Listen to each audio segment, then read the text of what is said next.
DTV. Moi, c'est Carl. Moi, c'est Karine. Et aujourd'hui, Karine te présente Betrayal at the House of the Hill. Donc, Parce que la Halloween approche. Elle est fatigante de même. ben ouais, thématique. Donc, Betrayal at the House on the Hill, c'est super simple. En fait, c'est qu'on va tous incarner un personnage. Là, il y en a plusieurs, et ils sont tous recto verso. Chacun des personnages qui sont là se retrouve ici. Et sur chaque côté des personnages, ils n'ont pas les mêmes statistiques des bonhommes. Quand on commence la partie, on va enligner nos petites pinouches là où le chiffre est vert. OK? Mais là, on voit peut-être pas super bien, là, mais c'est où c'est vert. OK? Une fois que ça c'est fait, on est prêt à commencer. Le but du jeu, c'est de réussir à survivre, mais en cours de partie, il va y avoir un joueur qui va devenir traître, donc possédé par la maison, et il va se passer plein d'affaires. Comment ça marche? En fait, setup du jeu, on va placer la pièce du rez-de-chaussée et nous, on va se retrouver dans le hall. Ici, on a les grands escaliers qui vont nous permettre d'aller au palier de l'étage. Puis dans le fond, le palier de l'étage et le palier du sous-sol sont ceux qui ne sont pas de dessin recto-verso. Quand on fait pour aller au palier du sol, éventuellement dans cette tuile-là, il y a une tuile qui va nous dire qu'on a les escaliers pour descendre au sous-sol. On va avoir nos événements, nos objets et nos présages. On va piger ces cartes-là quand ils vont apparaître sur les tuiles qu'on va révéler en explorant la maison. Donc, Karine posait une excellente question. Comment qu'on fait pour explorer ça, cette maison-là? Ben là, chacun des joueurs sur son personnage va avoir la skill. L'habilité, rapidité, excusez. Donc, l'habilité rapidité va nous indiquer un chiffre, c'est le nombre de cases de déplacement qu'on a le droit de faire. Ces déplacements-là vont par contre être stoppés si on tourne une carte d'exploration qui nous fait piger une carte. Fait qu'à ce moment-là, notre tour est automatiquement terminé. On va lire ce qui est indiqué sur la carte. On fait le dénouement de la carte, puis après ça, c'est fini. Fait que moi, j'ai 3. Fait que je peux me déplacer de 3 cases. Moi, c'est lui. Fait que je vais là. Je fais 1. Fait que là, ici, on va regarder. Ah, ça, c'est un sous-sol. Ça, c'est un sous-sol. Ah, un rez-de-chaussée. Nous sommes en effet au rez-de-chaussée, donc on va pouvoir la révéler. Et là, je me ramasse dans le jardin avec une petite spirale ici. Donc, c'est une carte événement. Fait que je vais piger un événement. Porte du placard. La porte de ce placard est ouverte, juste entrouverte, en fait. Il doit y avoir quelque chose dedans. Placez le jeton placard dans cette pièce.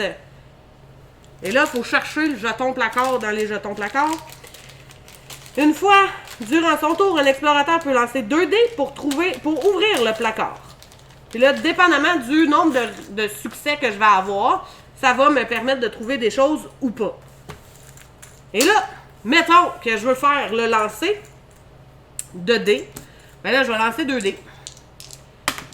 Et là, j'ai eu 4, parce que c'était à mon tour, fait que je pouvais le faire. Et là, quand j'ai 4, ben ça me dit piocher une carte objet.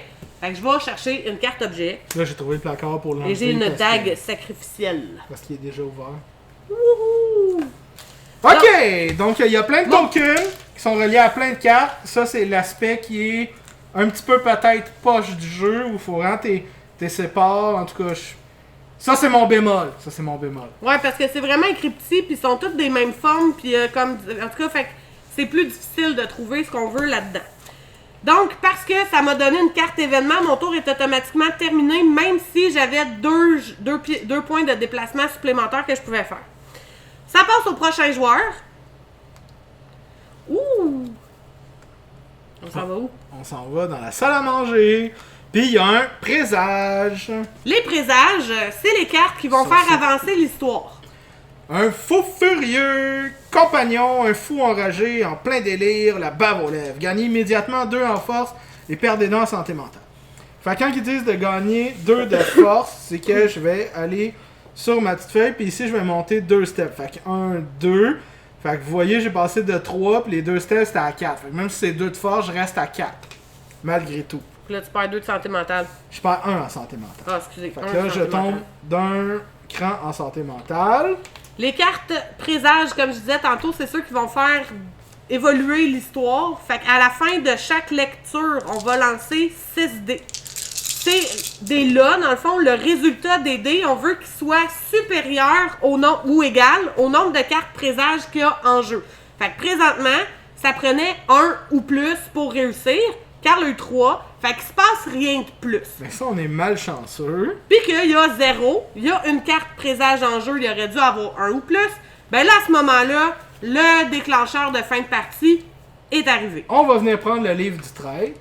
Et à la première page, ici, on voit, on a les présages, on a les pièces.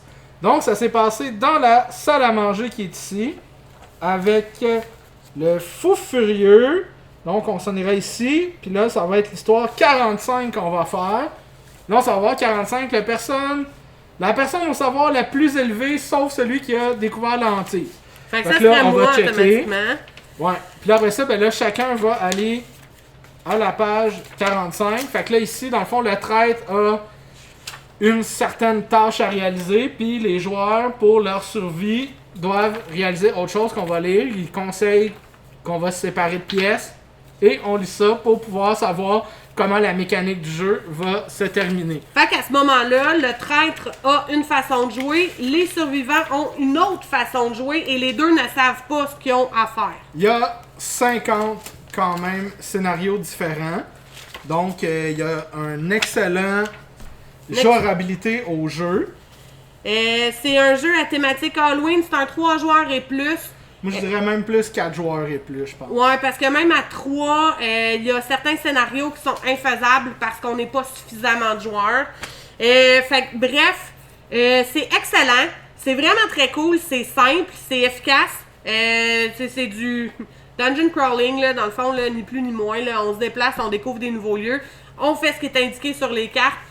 C'est super instinctif, pour vrai. Il n'y a pas de règles cachettes ou de Bon, là, c'est sûr, tu sais, il y a plein de pièces qui ont des mécaniques différentes. Comme il y en a une, c'est la pièce écroulée. Quand tu la révèles, ça met le passage directement dans une des pièces du sol. Mais dans les règles, toutes les pièces spéciales sont quand même très bien décrites. Les combats, dans le fond, c'est que tu vas choisir soit c'est un combat mental ou un combat physique. Les combats mentaux, ça va être des pièces, soit des objets ou des présages qui vont dire que tu peux l'utiliser. Fait que tu vas attaquer l'autre joueur, puis dans le fond, le nombre de dégâts que tu vas subir, c'est le jet du joueur, le résultat du jet du joueur contre le jet opposé. Fait que si j'ai brassé 6, Karine a brassé 5, je fais juste un dégât. Mais si elle avait brassé 2, j'avais brassé 6, je ferais 4 dégâts. Fait que c'est le différentiel qui détermine le nombre de dégâts que tu vas faire. Fait que c'est un beau petit jeu, thématique Halloween toujours. On continue dans cette lancée-là parce que l'Halloween s'en vient. Disponible à la location, disponible en boutique. Oui, puis malgré le titre en anglais, on a la version française en magasin. Puis si vous voulez pousser un step de plus, il existe en anglais la version Legacy, qui paraît qu'il est très très bien.